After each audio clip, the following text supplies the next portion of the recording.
Assalamualaikum warahmatullahi wabarakatuh. Halo sahabat semua, para penikmat kisah-kisah misteri, dimanapun sahabat semua berada, semoga selalu dalam keadaan sehat dan tidak kekurangan suatu apapun.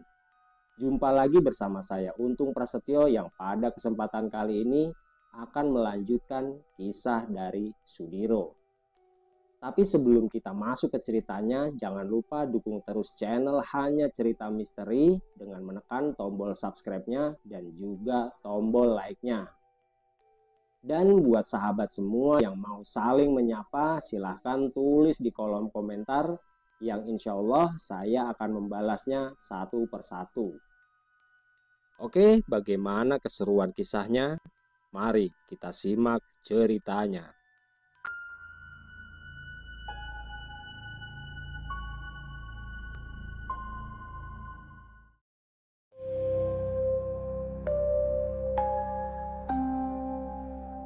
Retakan kecil pada dinding istana itu menjalar cepat. Kilau kemegahan yang sebelumnya membutakan mata Wanarupa satu demi satu mulai runtuh seperti tirai usang yang tidak mampu lagi menutupi kebenaran.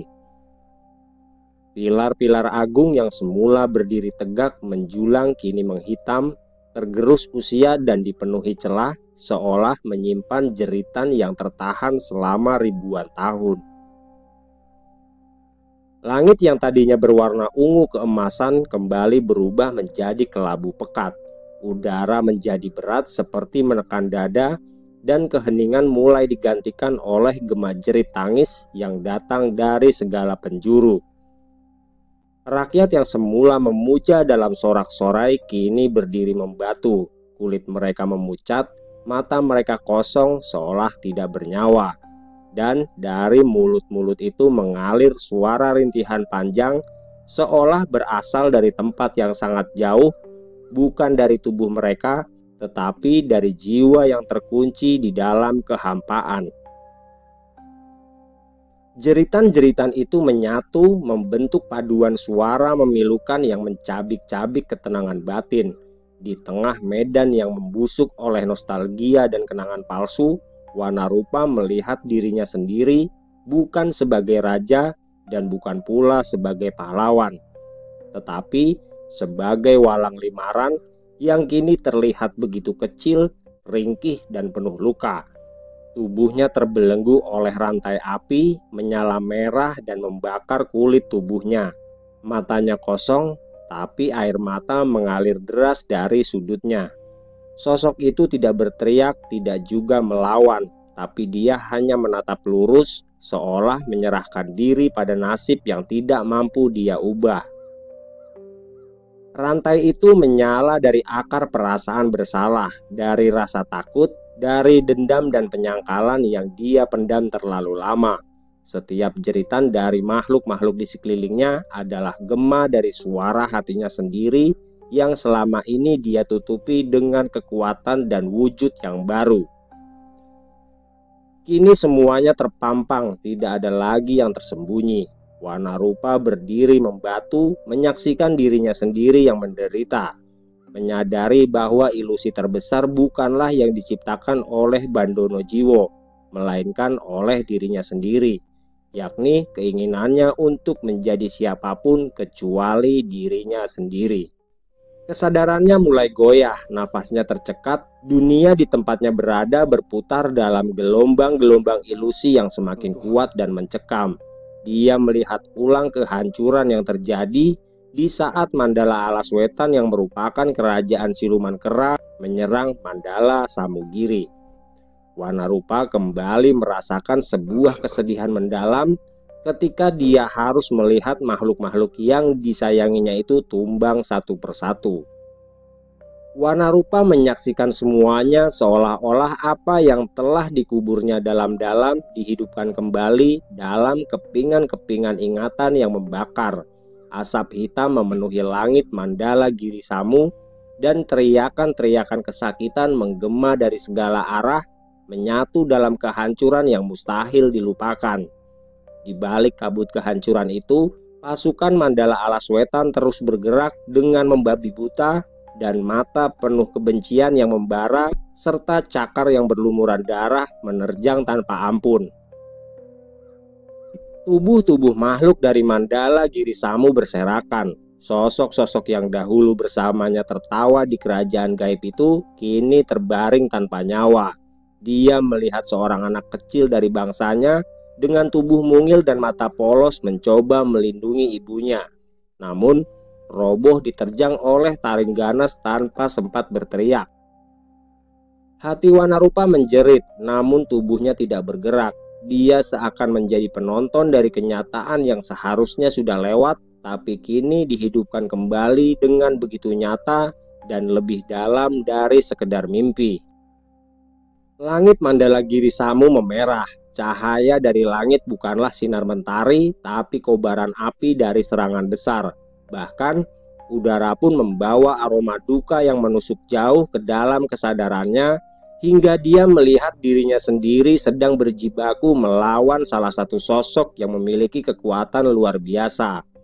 Dan dengan kemampuannya yang unik, Wanarupa atau Walang Limaran pun mencabut bulu-bulu dari bangsa siluman kera yang sedang dihadapinya itu.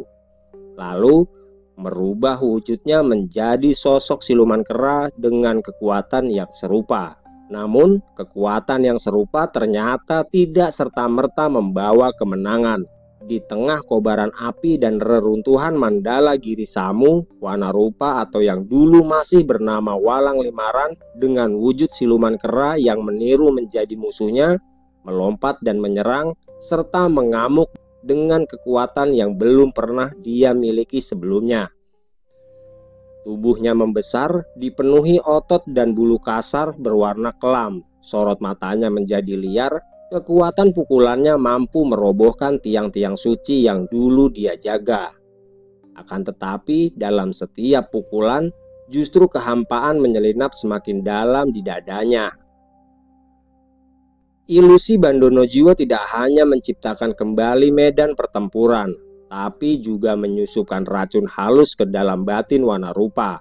Ilusi itu seolah mengatakan bahwa kekuatan yang dia miliki saat itu bukan miliknya sendiri, dan dia sedang mengandalkan kekuatan musuh serta kekuatan kebencian dan kemarahan untuk membalas penderitaannya. Dia tidak hanya menukar bentuk, tapi juga menukar jiwanya. Dalam puncak pertarungan itu, ketika dia mengangkat tangan untuk menghancurkan lawan yang ada di hadapannya, sosok itu tiba-tiba berubah wujud. Bukan lagi siluman kera, tetapi menjadi sosok ibunya yang dulu menyelimutinya di malam badai. Mata lembut wanita itu menatapnya tanpa bicara, dan di sanalah tangan Wanarupa berhenti di udara. "Apakah kau mengkhianati bangsamu sendiri, Limaran? Mengapa kau malah meniru tubuh dari musuhmu itu? Apa semua itu kau lakukan hanya sekedar untuk menyelamatkan dirimu sendiri?" Tanya sosok sang ibu yang seketika itu juga membuat tubuh Wanarupa lemah tak berdaya. Kesadaran pun kembali menghantam seperti gelombang pasang yang meluncur deras. Bandono Jiwo tidak hanya menghadirkan musuh dari luar tubuhnya, tetapi memancing iblis dalam dirinya sendiri. Dia melihat bahwa seluruh kekuatan itu semu. Wujud besar dan buas yang kini dikenakannya tidak ubahnya hanya topeng semu, dan di balik topeng itu Wanarupa mulai menghilang. Dia mulai lupa siapa dirinya sendiri. Dan dalam sekejap, semua gemuruh pertempuran itu membisu. Dunia di sekelilingnya seakan membeku dalam ruang tanpa waktu. Bayangan medan tempur, kobaran api dan jeritan makhluk yang tumbang memudar menjadi debu samar yang melayang pelan. Di tengah kehampaan itu Wanarupa jatuh berlutut. Suara ibunya yang terdengar sangat nyata masih menggema dalam kesadarannya. Kalimat itu tidak berhenti mengulang, lalu terasa menusuk lebih dalam dari senjata manapun yang pernah dia hadapi. Di antara semua musuh yang dia lawan, inilah pertempuran yang paling berat, yaitu melawan dirinya sendiri. Wanarupa memandang tangannya yang masih berwujud siluman kera. Kedua tangan itu tampak besar, berotot, dan dipenuhi bulu kasar. Dia menggertakkan gigi, namun bukan karena marah pada Bandono Jiwo, melainkan pada dirinya sendiri. Dia merasa telah menukar jati dirinya untuk kekuatan sesaat dan menyelamatkan dirinya sendiri. Dia telah memakai bentuk yang membuat bangsanya hancur, dan tubuhnya kini hanya cerminan dari trauma, bukan keberanian. Kau hanya makhluk penakut, Walang Limaran.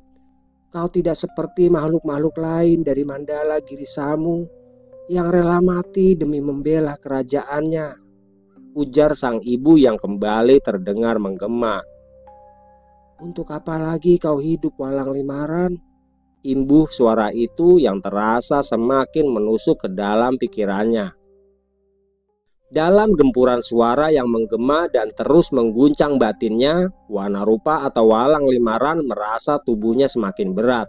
Seolah suara sang ibu berubah menjadi rantai tak kasat mata yang membelit seluruh kesadarannya. Nafasnya mulai tidak teratur dan suhu di sekelilingnya berubah dingin menusuk ke dalam tulang, menciptakan sensasi seolah-olah dia sedang tenggelam di dalam kegelapan yang paling dalam yang pernah dia kenal. Ilusi itu kembali menampakkan seluruh wajah rakyat Mandala Girisamu, para tetua, prajurit, anak-anak, bahkan hewan gaib peliharaan bangsanya. Semua menatapnya dari balik bayangan, dari balik kabut tipis yang menari di sekitar Danau Putih. Tatapan mereka kosong bukan karena amarah, tapi karena kecewa. Kecewa pada satu-satunya makhluk yang selamat, namun tidak membawa makna dari keselamatan itu sendiri. Wanarupa jatuh terduduk, tangannya yang masih berwujud kera kini mulai bergetar. Dalam pikirannya, suara sang ibu membesar seperti genderang perang yang tak kunjung berhenti. Kata-kata itu terus menghantam batinnya berkali-kali. Penakut, pengkhianat, untuk apa kau hidup, Limaran? Namun, di saat kesadarannya hampir tenggelam, dari lubuk jiwanya yang terdalam muncul bisikan lain. Bukan dari luar, tapi dari dirinya sendiri. Bukan suara yang berbicara dengan kemarahan, melainkan sebuah getaran lirih yang tulus dan sangat jernih. Saat itu aku memang mengalami rasa takut yang luar biasa. Dan aku menolak untuk musnah di tangan para siluman kera itu. Karena itulah aku menggunakan ilmu yang aku pelajari dari kakekku Walang Reksa. Perlahan-lahan tubuhnya mulai bersinar samar, dan dari sela bulu-bulu kera yang memenuhi tubuh silumannya muncul retakan-retakan dan cahaya biru keperakan, seperti jiwa sejati yang sedang berusaha keluar dari belenggu yang selama ini mengikatnya. Aku memang memilih selamat, tapi bukan untuk lari. Aku hidup agar bisa membawa ingatan tentang mereka dan menyelesaikan apa yang belum selesai dari para pendahuluku, gumam Wanarupa dengan tegas. Kilatan cahaya menyambar di dalam dirinya. Wujud kera siluman itu mulai runtuh seperti topeng yang tidak lagi dibutuhkan. Bulu-bulu kasar terbakar oleh cahaya batinnya sendiri, hingga perlahan tubuh asli Wanarupa muncul kembali, lebih ramping dan berbalut energi tenang namun kuat, dengan sorot mata yang tajam seperti tombak. Bayangan sang ibu yang masih berdiri di hadapannya, namun kini wajahnya berubah. Tatapannya tidak lagi menghakimi. Wanarupa tahu suara ibunya itu adalah bentuk terakhir dari Bandono Jiwo, penjaga Trisaka Aji, yang mengambil rupa dan rasa bersalah serta luka terdalamnya. Kini rasa bersalah itu telah dilihat, dipeluk, dan dilepaskannya. Kabut yang menyelimuti danau mulai menipis. Candi yang melayang di atas danau perlahan bergeser, memancarkan cahaya biru lembut, dan tidak lama setelah itu, candi yang melayang di tengah danau berkabut itu pun menghilang. Setelah candi di atas danau menghilang, ruang di sekeliling Wanarupa perlahan berubah, seolah dunia itu melipat dirinya dan membuka lembar baru dari dimensi yang lebih dalam. Wilawang Dwipa tidak lagi tampak sebagai tempat berkabut dan penuh ilusi, melainkan membentang menjadi lorong dimensi bercahaya yang tidak dapat diukur oleh logika makhluk fana. Cahaya itu bukan cahaya biasa, tapi seolah terbuat dari kesadaran yang terus bergerak, bernafas, dan terus memanggil. Langkah demi langkah yang dilalui Wanarupa pun akhirnya menembus batas realita dan memasuki jantung Trisaka Aji yang sebenarnya, yaitu Istana Bandono Jiwo. Istana itu tidak berdiri seperti bangunan pada umumnya. Dia melayang, tidak menyentuh tanah maupun tergantung pada langit. Struktur bangunannya menyerupai kristal raksasa yang tumbuh dari ruang hampa. Dindingnya terbuat dari materi yang berkilauan, namun setiap permukaannya memantulkan bayangan yang bukan bayangan tubuh, melainkan bayangan jiwa. Setiap langkah yang dia ambil di dalam istana itu akan memperlihatkan gambaran hidup seseorang. Seolah-olah seluruh tempat itu adalah cermin jiwa yang tidak berujung. Atap istana terlihat menjulang tinggi dan berlapis-lapis. Ujung-ujungnya mengeluarkan percikan cahaya warna-warni yang menari-nari seperti membisikkan kenangan dari masa yang tidak ingin dikenang. Pilar-pilar penyangganya tidak padat, melainkan terbuat dari aliran energi berwarna biru dan ungu yang berdenyut pelan. Lantai istana adalah medan tanpa batas, berbentuk pusaran kabut yang berputar pelan, dan di setiap lekukannya tersimpan kilasan-kilasan mimpi, harapan, dan ketakutan dari makhluk yang pernah mencapainya. Jejak kaki tidak meninggalkan bekas, namun setiap langkah menciptakan gema yang bukan hanya suara, tetapi gema emosi yang bergetar melalui udara dan menyentuh batin siapapun yang berjalan di dalamnya. Di bagian terdalam istana terdapat sebuah singgasana. Singgasana itu terlihat seperti tahta raja atau kursi kerajaan. Dia melayang di tengah ruangan besar berbentuk kubah yang terbuat dari susunan ingatan. Singgasana itu tampak sebagai jalinan cahaya dan kegelapan yang menyatu, berputar lambat seperti bola dunia. Di sekitarnya melayang potongan-potongan masa lalu dan kenangan yang terkumpul menjadi satu. Ada anak kecil yang menangis, ada prajurit yang gugur, ada sosok wanita yang tersenyum, dan makhluk-makhluk gaib yang pernah hidup dan lenyap. Di atas singgasana itu tidak ada raja, dan tidak ada para penjaga di istana itu. Yang ada hanya kehampaan yang berdenyut memancarkan kekuatan tenang namun terus menekan. Karena tempat itulah jantung dari Bandono Jiwo, makhluk yang tidak berwujud namun memiliki bentuk. Tempat itu bukan sekedar tempat tinggal, tapi perwujudan dari dirinya.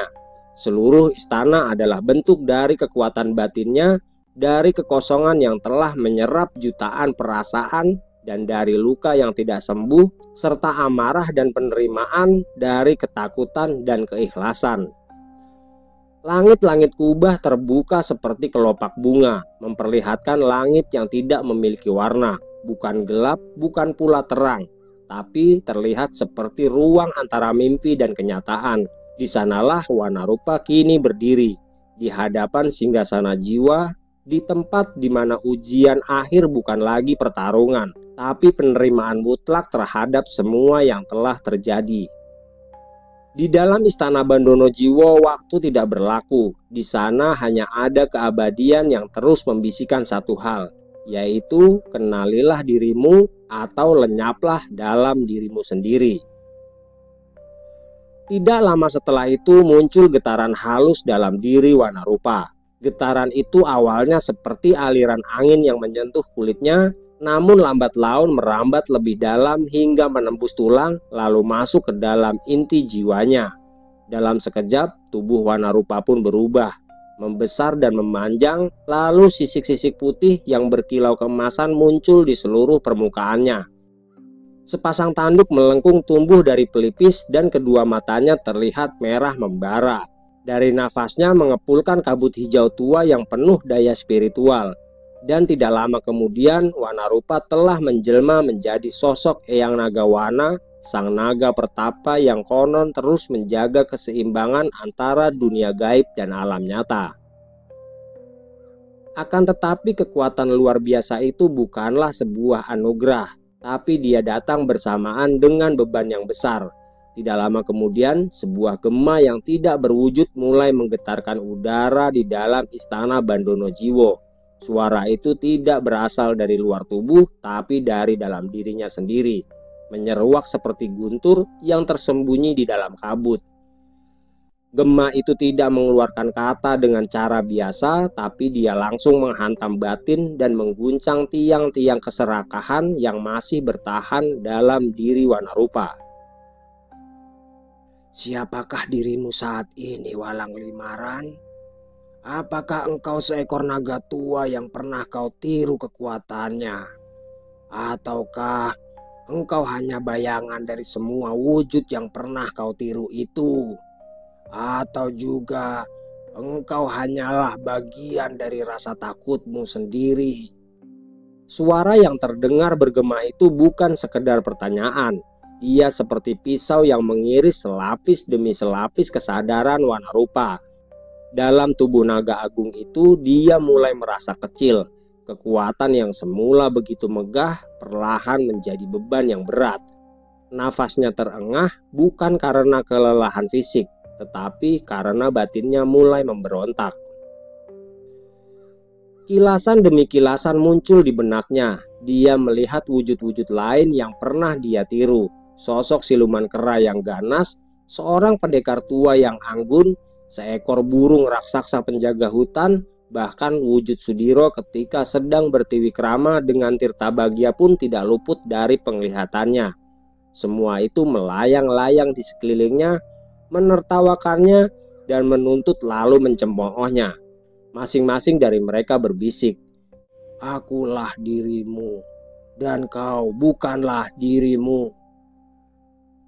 Ruang dalam istana mendadak runtuh menjadi pusaran dimensi. Wanarupa terhisap ke dalam pusaran tersebut, dan saat dia terjatuh, tubuh Eyang Nagawana itu mulai terkelupas. Sisik-sisiknya berubah menjadi serpihan cahaya, dan satu persatu mengelupas hingga hanya tersisa siluet dirinya dalam bentuk semula, tetapi terlihat sangat rapuh, berkabut dan tidak pasti. Namun dalam kehampaan yang terus dirasakannya itu, kesadarannya mulai tumbuh, tidak dalam bentuk kebanggaan atas kekuatannya, tapi dalam penerimaan bahwa dirinya bukanlah semua wujud yang pernah dia tiru, melainkan mereka semua adalah bagian dari perjalanan panjangnya. Dia bukan naga, bukan kera, dan juga bukan bayangan, tapi dia adalah yang menyaksikan semuanya. Dia adalah jiwa yang mengembara, sosok Walang Limaran yang lahir dari kehancuran, namun bertahan dari keinginan untuk menjadi selain dirinya sendiri. Dan ketika kesadaran itu mengendap sempurna dalam dirinya, pusaran dimensi pun berhenti. Cahaya tidak berbentuk pun mulai membungkus tubuhnya. Bukan sebagai naga, bukan sebagai makhluk lain, tapi sebagai dirinya sendiri yang utuh dengan luka, dengan penyesalan, namun juga dengan pengampunan. Dalam keheningan abadi di istana Bandono Jiwo, satu kebenaran akhirnya mengemuka. Hanya mereka yang berani menjadi dirinya sendiri yang dapat melewati ujian gerbang ketiga. Dan Walang Limaran atau Sang Wanarupa akhirnya menapaki pijakan yang tidak lagi retak. Dia tidak lagi bersembunyi di balik kekuatan, tapi berdiri dalam terang dan kesadaran yang murni. Kabut terakhir yang melingkupi lantai istana itu mulai pecah perlahan, seperti tirai yang tersibak oleh kesunyian yang telah mencapai ujungnya. Suara detakan lambat bukan lagi dari langkah kaki, tapi dari denyut dimensi itu sendiri yang menggema di seluruh penjuru tempat. Cahaya yang semula redup di langit-langit istana tiba-tiba menjadi padam sepenuhnya, digantikan oleh gelap yang tidak hanya menyelimuti penglihatan, tapi juga menekan batinnya. Tidak berselang lama dari kegelapan itu, muncullah sosok penjaga gerbang Trisaka Aji yang bahkan Ki Condrowongso sendiri belum pernah bertemu dengan sosok tersebut. Bandono Jiwo yang menguasai alam gaib di Trisaka Aji itu hadir. Wujudnya tidak pernah tetap. Dalam satu kedipan mata, dia tampak seperti seorang petapa renta berambut putih panjang yang mengalir seperti kabut. Dalam kedipan berikutnya, dia adalah sosok raksasa berjubah hitam. Matanya menyala merah seperti bara dari dasar gunung berapi. Dan pada saat lain, dia menjadi tidak terlihat dan hanya hadir sebagai tekanan dahsyat yang membuat nafas berhenti sesaat dan kesadaran kembali goyah serta membuat realitas menjadi rapuh. Wanarupa yang kini berdiri sebagai dirinya sendiri memandang Bandono Jiwo tanpa amarah, tanpa rasa takut, dan tanpa siasat. Dan itu justru membuat dimensi tempat mereka berdiri bergetar lebih keras. Karena hanya sedikit makhluk dalam sejarah semesta yang dapat berdiri tegak di hadapan kekuatan seperti Bandono Jiwo tanpa larut dalam kegilaan atau pengingkaran. Bandono Jiwo menyatu dengan alam tempat dia tinggal. Gerakannya adalah bayangannya dan ucapannya adalah gema, serta keberadaannya adalah ilusi yang menjadi nyata. Dalam satu waktu dia mengangkat tangannya, dan dari celah-celah udara muncul pusaran cahaya gelap yang melahap segala emosi di sekitarnya. Pusaran itu bukan sekedar kekuatan, tapi itu adalah perwujudan dan penderitaan yang tidak terucap dari jiwa-jiwa yang pernah gagal melewatinya. Dan jiwa-jiwa itu yang kini menjadi bagian dari kekuatannya. Angin menggila dalam ruangan itu. Pilar-pilar berbatu berlumur ukiran gaib melesat dan berubah menjadi mahkota-mahkota gaib yang melayang mengitari Bandono Jiwo sebagai penjaganya. Ratusan wajah tanpa bentuk muncul di udara, menjerit dalam diam dan memutar kenangan dalam ketakutan. Mereka bukan makhluk, bukan iblis, dan bukan juga sukma. Tapi mereka adalah pecahan identitas dari para makhluk yang gagal dan terjebak dalam ilusi abadi ciptaan Bandono Jiwo. Namun Wanarupa tidak goyah. Dalam dadanya cahaya yang semula redup kini bersinar kuat. Bukan cahaya sihir, bukan pula kekuatan pusaka. Itu adalah cahaya kesadaran yang lahir dari penerimaan diri, satu kekuatan yang tidak dapat ditiru, tidak dapat dicuri, dan tidak dapat dimanipulasi. Cahaya yang bahkan Bandono Jiwo pun tidak mampu menghasilkannya sendiri, karena dia adalah cermin dari segala yang ditolak, yang disangkal, dan yang disembunyikan. Perlahan-lahan Bandono Jiwo pun mendekat ke arah Wanarupa. Kabut yang menyelubungi tubuhnya kini mengalir seperti air hitam yang membentuk jubah dan mulai berdenyut seperti jantung. Wujudnya kini tampak lebih jelas, seperti manusia tapi lebih besar dan lebih tua, namun tetap samar untuk digambarkan. Sosok itu menatap Wanarupa dengan mata yang hanya bercahaya putih menyilaukan. Tidak ada serangan fisik, tidak ada ledakan atau sabetan. Yang terjadi adalah pertempuran dalam bentuk tertinggi, yaitu pertarungan makna. Gelombang kekuatan gaib menyerang Wanarupa, mencoba menggoyahkan kembali kepercayaannya. Serangan demi serangan terus menghantam Wanarupa hingga akhirnya dia terguncang dan tubuhnya hampir larut dalam bentuk lamanya. Namun di saat-saat genting itu muncul cahaya lain dari dalam dirinya yang memancarkan kekuatan penyeimbang. Cahaya itu terasa hangat dan terasa tidak asing lagi bagi Wanarupa sendiri. Dan ketika Wanarupa mendapatkan kembali keyakinannya, tiba-tiba tubuh Wanarupa kembali berubah. Kini perubahan tersebut membawa sebuah energi besar, yang cahayanya menghapus kekuatan milik Bandono Jiwo yang sedari tadi terus menekan tubuhnya. Setelah cahaya menyilaukan itu menghilang, tiba-tiba wujud Wanarupa berubah menjadi seorang pemuda tampan. Tubuhnya diselimuti 5 cahaya yang berpendar indah dan menggambarkan 5 energi murni bumi. Perubahan wujud Wanarupa itu menyebabkan simbol-simbol gaib yang melingkar di tubuh Bandono Jiwo retak. Bukan karena dilemahkan secara kekuatan, tetapi karena pusat dari semua ilusi itu tidak dapat lagi mencengkeram jiwa Wanarupa. Dan dalam satu getaran terakhir, istana Bandono Jiwo bergetar hebat lalu terasa hening. Bandono Jiwo berdiri tidak bergerak, namun wajahnya kini menunjukkan sesuatu yang belum pernah ada sebelumnya, yaitu sebuah ketenangan, sebuah penerimaan bukan pada dirinya sendiri, tapi pada jiwa di hadapannya yang berhasil melampaui ilusi yang telah dia ciptakan selama ribuan tahun. "Siapa dirimu saat ini?" tanya Bandono Jiwo dengan suara bergema. "Aku adalah makhluk yang ditakdirkan memiliki kekuatan besar yang jarang ada. Dan saat ini aku berwujud pemuda pemilik ilmu Pancawara, balas Wanarupa yang kini tubuhnya berwujud Widanu. Ketika suara Wanarupa menggema dalam wujud Widanu, sang pemilik ilmu Pancaropa, seluruh tempat Trisaka Aji tampak seperti menghela nafas. Istana yang sebelumnya dilingkupi kabut ilusi dan tekanan metafisik kini seolah tersentuh oleh realitas baru yang lahir dari kekuatan sejati, yaitu dari penerimaan jati diri dan kehendak yang bebas.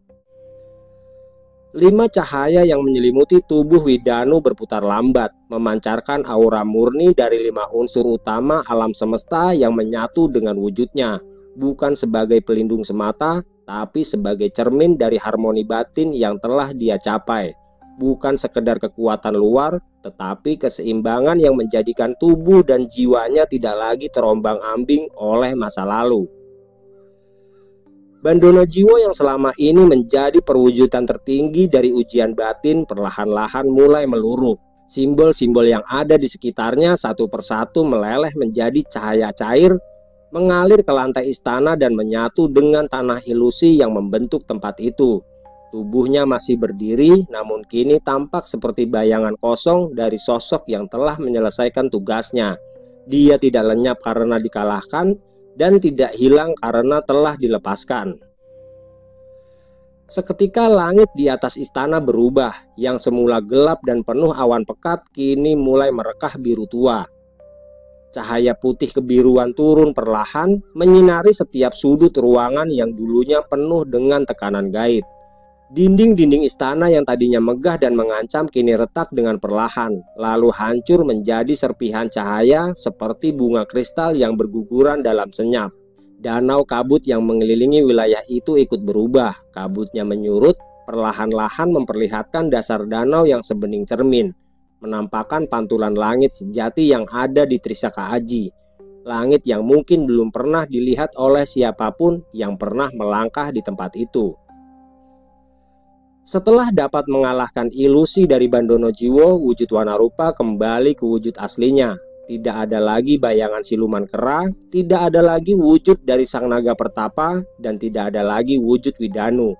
Yang ada kini adalah sosok Wanarupa yang telah menyatu dengan keikhlasan dan kekuatannya sendiri. Dan pada detik berikutnya, setelah sunyi yang panjang, sebuah jalur cahaya terbentuk di udara seperti jembatan yang membentang dari dasar danau menuju ke batas Wilawang Dwipa dengan Trisaka Aji. Jalur itu adalah jalan keluar, tapi bukan hanya keluar dari tempat itu, melainkan keluar dari sesuatu yang selama ini membelenggu dirinya. Di ujung jalur itu aura Sudiro, Ki Condrowongso, Bolorejo, Gatra Pawira, dan Wanageni mulai tampak samar-samar dari kejauhan. Mereka belum menyadari apa yang sedang terjadi, namun kekuatan Wanarupa yang seperti baru saja dilahirkan kembali telah mengguncang seluruh lapisan spiritual dari dunia gaib yang mereka pijak. Wanarupa melangkah perlahan, tubuhnya ringan dan langkahnya mantap.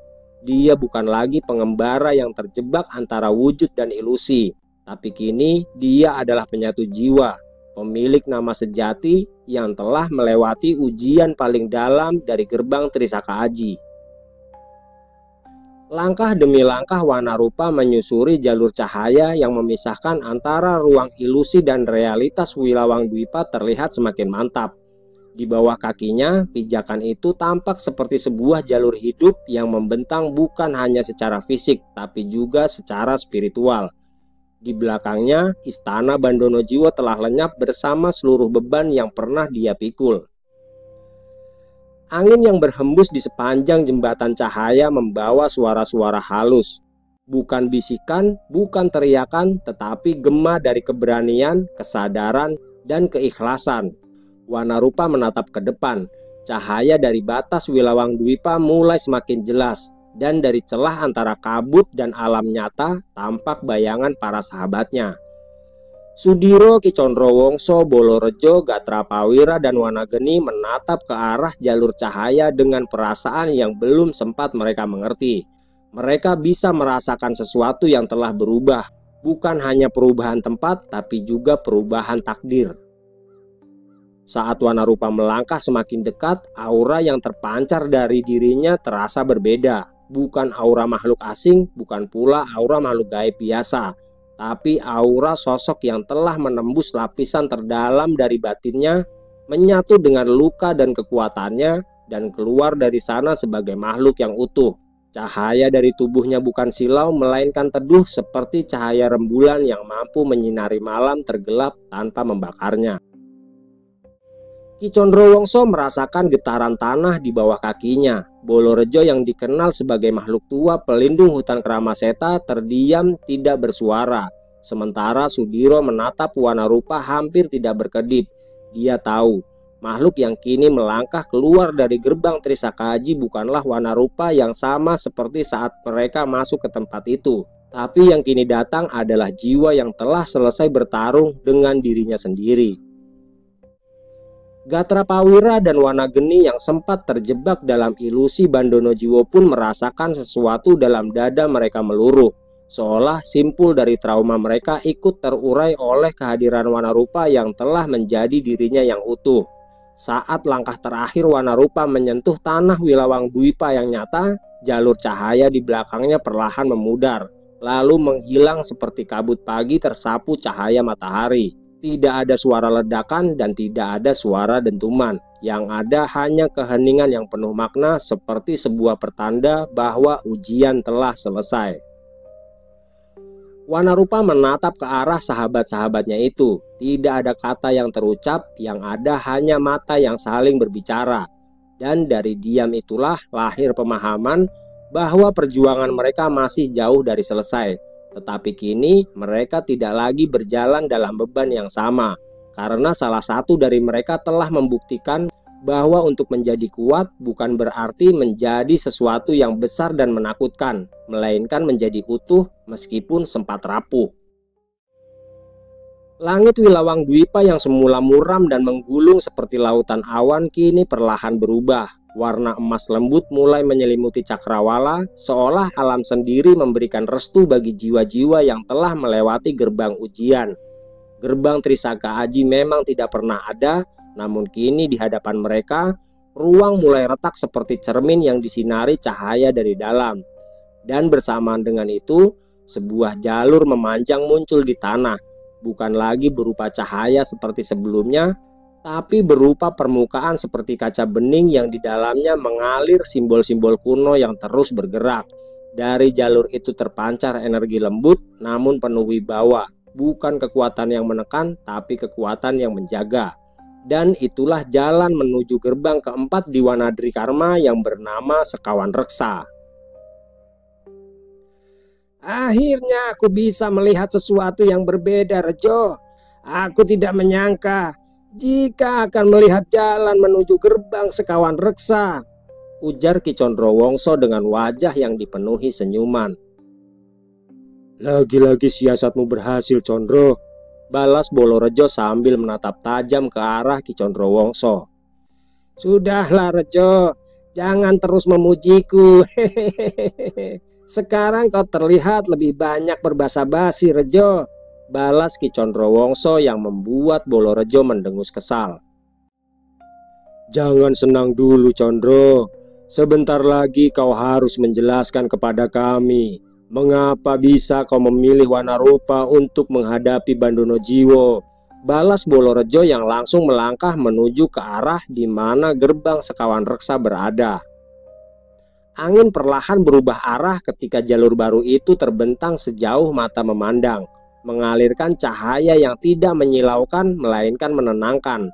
Setiap langkah yang mendekat ke jalur itu menimbulkan gema halus, bukan dari suara tapi dari rasa. Sebuah getaran batin yang menyentuh inti kesadaran setiap jiwa yang memijaknya.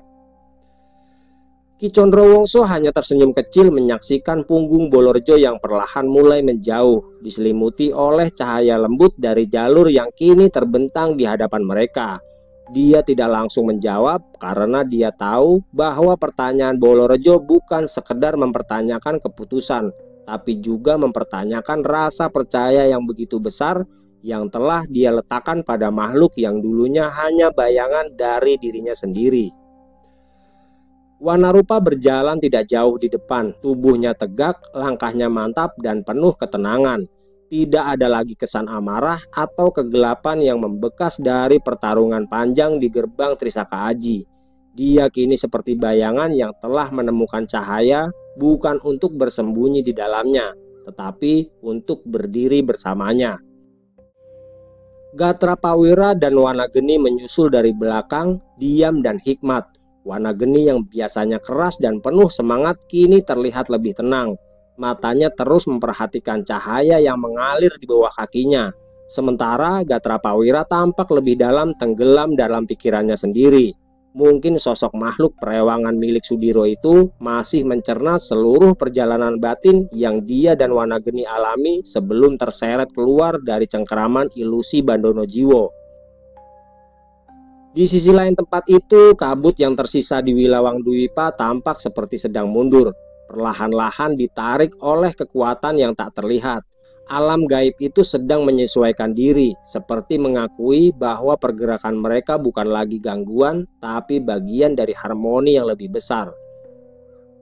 Setelah jauh melangkah, Bolorejo yang memimpin perjalanan itu menghentikan langkah sambil menatap ke arah Sudiro, Ki Condrowongso, Wanarupa, Gatra Prawira, dan Wanageni.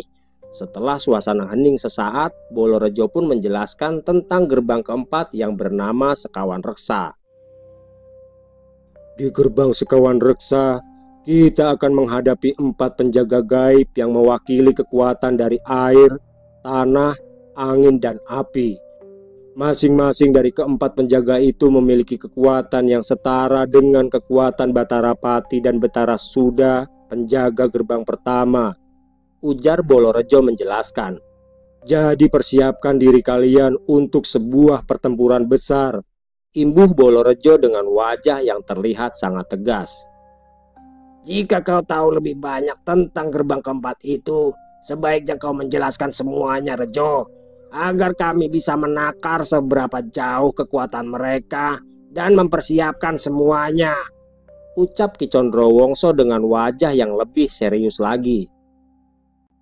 Di gerbang keempat itu, kita akan bertemu dengan 4 sosok yang bernama Ki Jalatirta, Ki Jagatlara, Ki Dahanapati, dan Ki Marutawira, balas Bolorejo menjelaskan tentang apa yang telah dia ketahui. Masing-masing dari mereka berada di sebuah gerbang dan akan membawa kita masuk ke dalam gerbang yang dijaganya, imbuh Bolorejo sambil menatap Ki Condrowongso. Jadi, selain ada 4 penjaga, di sana juga ada 4 gerbang, Ki? Tanya Sudiro penasaran. Benar sekali, Diro. Dan kita akan dibawa ke alam mereka untuk bertarung langsung dengan para penjaga gerbang Sekawan Reksa itu, balas Bolorejo yang membuat Sudiro dan yang lainnya terdiam. Dalam kesunyian itu, suara di kejauhan mulai terdengar. Suara gemuruh dan dentuman tanah, deru angin, nyala api, dan gemuruh ombak semuanya menyatu menjadi satu, yang menandakan bahwa para penjaga telah siap menerima tantangan mereka. Meski belum satu pun dari mereka bergerak, tetapi tekanan energi di sekitarnya langsung berubah. Udara terasa lebih padat oleh keberadaan 4 kekuatan yang berbeda yang mulai menyatu dengan tempat itu. Tanah di sekitar mereka mulai retak dan api kecil muncul dari celah-celahnya. Hembusan angin berputar mengelilingi mereka dan titik-titik embun mulai bermunculan di permukaan jalur yang masih memendarkan cahaya itu. Sepertinya kau harus menentukan siasat untuk menghadapi para penjaga gerbang Sekawan Reksa itu, Rejo, karena kau lebih tahu dari kami, ujar Ki Condrowongso sambil menatap ke arah Sudiro dan yang lainnya. Mendengar apa yang dikatakan oleh Ki Condrowongso itu, Bolorejo tidak langsung menjawabnya. Dia memandangi langit yang bergemuruh, dan dari balik sorot matanya terpancar kilas balik masa lalu tentang jejak-jejak keempat penjaga yang hanya disebut dalam wiracarita dan kisah para leluhurnya. Aku memang pernah mendengar tentang mereka, ujar Bolorejo dengan nada tenang namun terdengar mantap. Tapi sepertinya pengetahuan saja tidak akan cukup, Condro, karena di hadapan Ki Jalatirta, Ki Jagatlara, Ki Marutawira, dan Ki Dahanapati, kekuatan, kesaktian, bahkan kelicikan tidak akan berguna jika tidak ada keseimbangan di dalam diri kita sendiri, imbuh Bolorejo menjelaskan. Setelah itu dia melangkah ke tengah lalu menggambar garis silang sederhana di tanah menggunakan ujung tongkatnya. 4 penjaga itu adalah cermin dari 4 unsur utama yang menjaga tatanan semesta. Dan kita tidak bisa menghadapinya sembarangan. Kita harus selaras dengan unsur yang paling dekat dengan diri kita masing-masing, ujar Bolorejo mulai menjelaskan. Ki Condrowongso mengangguk pelan lalu duduk bersila dan siap menyimak lebih jauh. Sudiro, Wanarupa, Gatrapawira, dan Wanageni pun mulai mendekat membentuk lingkaran di sekeliling Bolorejo. Seperti dalam pertemuan para leluhur mereka yang menyusun taktik bukan di medan perang, tetapi dalam ketenangan batin. Ki Jalatirta sang penjaga air bukanlah makhluk yang bisa dilawan dengan amarah. Dia adalah arus yang tenang, yang bisa menyeret siapapun dalam pusaran kekuatannya, ucap Bolorejo sambil menatap Wanarupa dalam-dalam. Karena itulah Wanarupa, kau yang sudah bisa melewati gerbang Trisaka Aji dapat menghadapi Ki Jalatirta, karena air akan mengenali jiwa yang telah melewati gelombang ilusi, imbuh Bolorejo lagi. Setelah itu Bolorejo berpaling pada Gatrapawira dan menatap makhluk yang memiliki 4 tangan itu dengan penuh makna. Tanah adalah kekuatan yang menyimpan ingatan. Ki Jagatlara akan mengguncang pondasi setiap keyakinan yang belum kokoh. Dan kau Gatra, kau akan bersamaku menghadapi sosok penjaga gerbang yang memiliki kekuatan dari tanah yang mengguncang itu, ucap Bolorejo dengan penuh keyakinan. Mendengar itu Gatrapawira pun mengangguk perlahan. Tubuhnya memang diam, tapi auranya menyatu kuat dengan tanah di sekitarnya. Sedangkan Marutawira, sang pemilik kekuatan angin, adalah penggoda jiwa. Dia akan menguji keraguan dan memecah harapan, dan hanya mereka yang jiwanya tidak tergoyahkan yang bisa menghadapinya. Maka dari itu, sepertinya Sudirolah yang mampu menenangkan badai dari kekuatan makhluk itu, ujar Bolorejo lagi. Sudiro menghela nafas pendek, kemudian tersenyum tipis. Baik Ki, aku siap menghadapinya, balas Sudiro dengan mantap. Dan yang terakhir adalah sosok Dahanapati. Dia adalah sosok yang menghanguskan, bukan untuk membakar tubuh, tapi membakar kesombongan dan ego. Hanya api yang bisa menundukkan api. Kau Geni, kau yang akan menghadapinya bersama Condrowongso, ujar Bolorejo sambil menatap ke arah Wanageni dan juga Ki Condrowongso. Kini saatnya menguji apakah nyala apimu itu adalah penghancur atau penerang Geni, imbuh Bolorejo dengan tegas. Tidak satupun dari mereka yang menjawab apa yang telah disampaikan oleh Bolorejo dengan kata-kata, tapi dalam tatapan mereka telah terpatri kesiapan. Suasana berubah hening, tapi bukan keheningan yang kosong, melainkan keheningan yang menyimpan makna dalam dan tidak terucapkan. Setelah Bolorejo menjelaskan semua tentang para penjaga gerbang Sekawan Reksa, mereka pun bersiap untuk melanjutkan perjalanan menuju ke gerbang keempat yang ada di Wanadrikarma itu.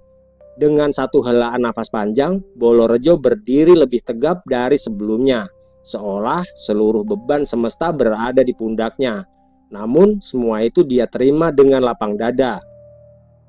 Tanpa aba-aba mereka mulai kembali melangkah. Udara di sekeliling mereka mulai berubah menjadi lebih pekat dengan energi yang lebih pekat terhadap getaran batin. Seolah alam pun menahan nafas menanti benturan kekuatan yang akan segera terjadi di gerbang Sekawan Reksa. Ketika jalur mulai bercabang, mereka berhenti di titik percabangan yang bercahaya. Disinilah perpisahan mereka dimulai. Tidak ada ucapan selamat tinggal. Tidak ada janji untuk kembali dalam waktu tertentu. Yang ada hanya anggukan kepala yang dalam dan tatapan saling memahami dengan keyakinan yang mengikat lebih kuat dari kata-kata. Satu persatu dari mereka memilih jalurnya sendiri. Wanarupa ke arah timur laut, Gatrapawira dan Bolorejo ke arah barat, dan Sudiro ke arah utara. Sedangkan Wanageni dan Ki Condrowongso menuju ke arah selatan. Ketika tubuh mereka mulai terserap oleh jalur cahaya masing-masing, langit di atas Wanadrikarma berubah. Cahaya lembut berubah menjadi kabut tipis berwarna perak yang berputar perlahan di atas tempat mereka berpisah. Di tengah kabut itu, 4 lambang unsur mulai bersinar.